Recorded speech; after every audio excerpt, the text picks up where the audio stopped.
మరి కర్మారావు గారు అబ్బాయి ఆగండి. పాపం ఆయన నాకు తెలుసు. తీసుకొచ్చావు. నేనే ఆయన రమ్మన్నాను. ఆహా. ఆగండి. మన కోడలు గారు ఊరేనండి. ఎవరమ్మా అతను?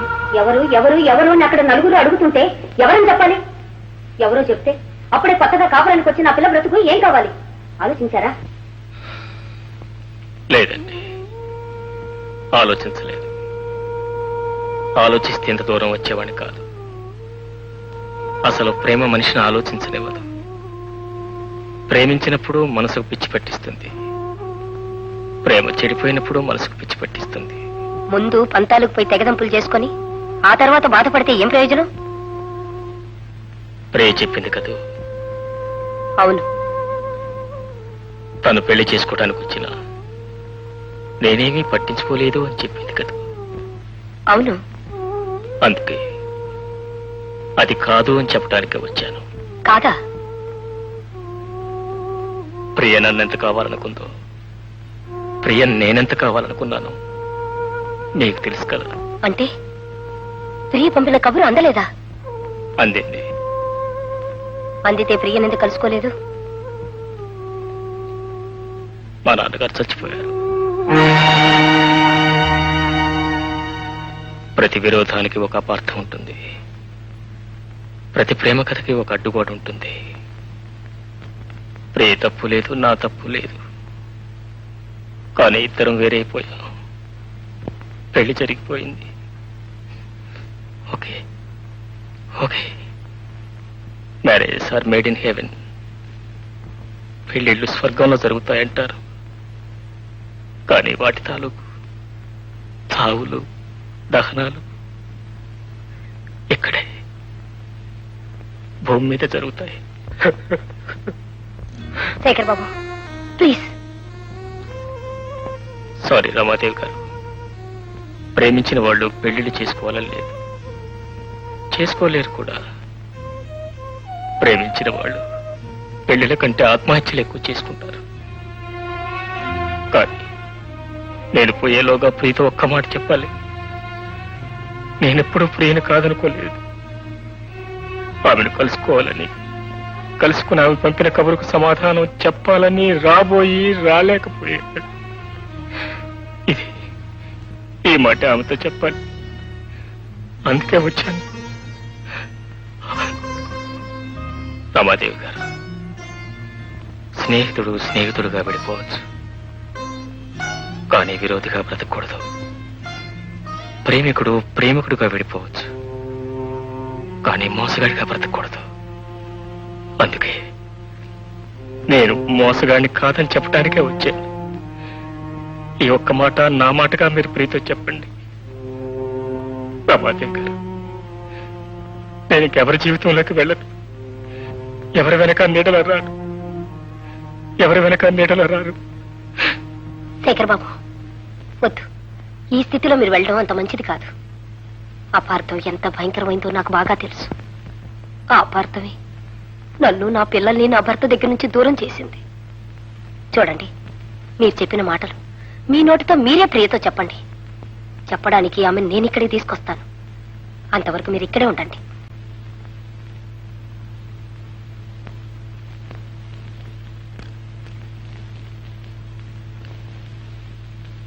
ప్రియే, ప్రియే, ఏం లేదు. ఫస్ట్ డే మనిద్దరం అనుకున్నాం కదా, ఇద్దరి మధ్య కరెక్ట్ అండర్స్టాండింగ్ ఉంటే తప్ప కరెక్ట్ గా కాపురం చేయలేమని. మరి నీ మీద నాకు కరెక్ట్ అండర్స్టాండింగ్ వచ్చింది, నీకు నా మీద కరెక్ట్ అండర్స్టాండింగ్ వస్తే ఇవాళ నుంచి మనిద్దరం భార్యాభర్తలుగా కార్యక్రమం స్టార్ట్ చేద్దాం.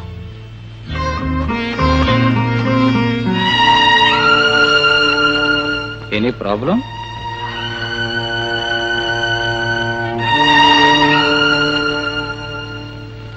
ఏంటి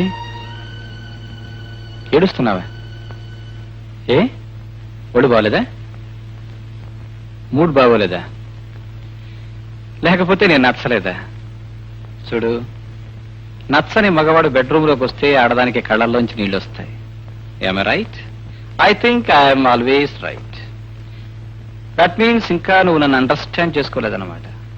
ఓకే, నువ్వు నన్ను ఎప్పుడు అండర్స్టాండ్ చేసుకుంటావో, ఎప్పుడు అండర్స్టాండ్ చేసుకుని నన్ను నీ గదిలోకి రమ్మంటావో అంతవరకు నీ జోలికి రాను.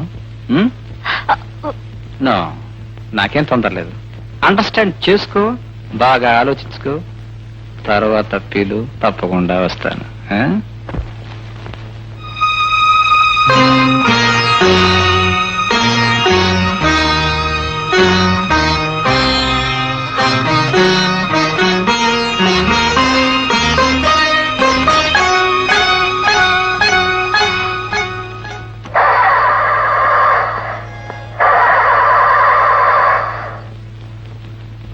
హలో హలో హలో, ఏమండి మాట.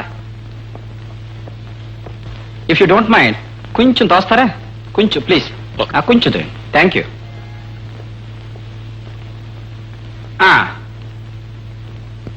కొంచెం ఇంకొంచెం, కొంచెం ఫోర్స్గా.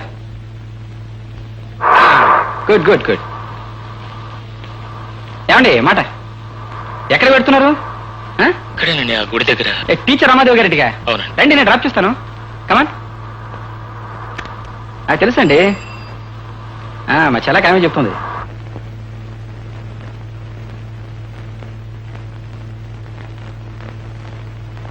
ప్రియా,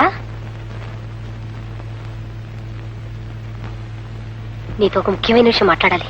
ఇక్కడ మాట్లాడొచ్చా? ఆయన గురించేగా? అవును. అసలు ఆయన ఇక్కడికి ఎందుకు వచ్చాడు? నిన్ను చూడాలని, నీతో మాట్లాడాలని. అన్నీ అయిపోయిన తర్వాత ఇక చూసేదే ఉంది, మాట్లాడేదే ఉంది. ప్రియా, ఇందులో ఆయన తప్పేం లేదు. నువ్వే ఆయన అపార్థం చేసుకున్నావు. నేను ఆయన అపార్థం చేసుకున్నానా? ఆయన నన్ను అపార్థం చేసుకున్నారా? ఎవ్వరూ అపార్థం చేసుకోలేదు. మీ ఇద్దరి మధ్య కాలం కలిసి రాలేదు అంతే. నిన్ను కలుసుకోకూడదని కానీ, నిన్ను పెళ్లి చేసుకోకూడదన్న అభిప్రాయం కానీ ఆయనకి ఏ క్వశ్చనా లేదు. నువ్వు కబురు చేయగాని నిన్ను కలుసుకోవడానికి వెంటనే బయలుదేరారు. కానీ దారిలో వాళ్ళ నాన్నగారికి గుండెపోటు వచ్చి ఆసుపత్రిలో చేర్చారని కబురు రాగానే అక్కడికి వెళ్లారు. వెళ్లేసరికి వాళ్ళ నాన్నగారు పోయారు. ఇక ఆ కార్యక్రమంలో పడిపోయారు. అక్కడ పని పూర్తి చేసుకుని వచ్చేసరికి ఇక్కడ నీ పెళ్లి జరిగిపోయింది. ప్రియా, నేను నిజం చెప్తున్నాను. ఆయన మనిషిగా లేడు. నిన్ను చూడకపోతే, నీతో మాట్లాడకపోతే ఎక్కడ ఆత్మహత్య చేసుకుంటాడో నాకు భయంగా ఉంది. నిజంగానా? అవును. అందుకే ఇంత అర్జెంటుగా వచ్చాను. ప్రియా, ఏదో ఒక రకంగా ఒక్కసారి మా ఇంటికి రావా? మీ ఇంటికా? నేనా? నేను ఎలా రాగలను? ఏ ఎలా రాగలను చెప్పండి. నిన్ను చూడకపోతే ఆయన పిచ్చివాడైపోతాడు.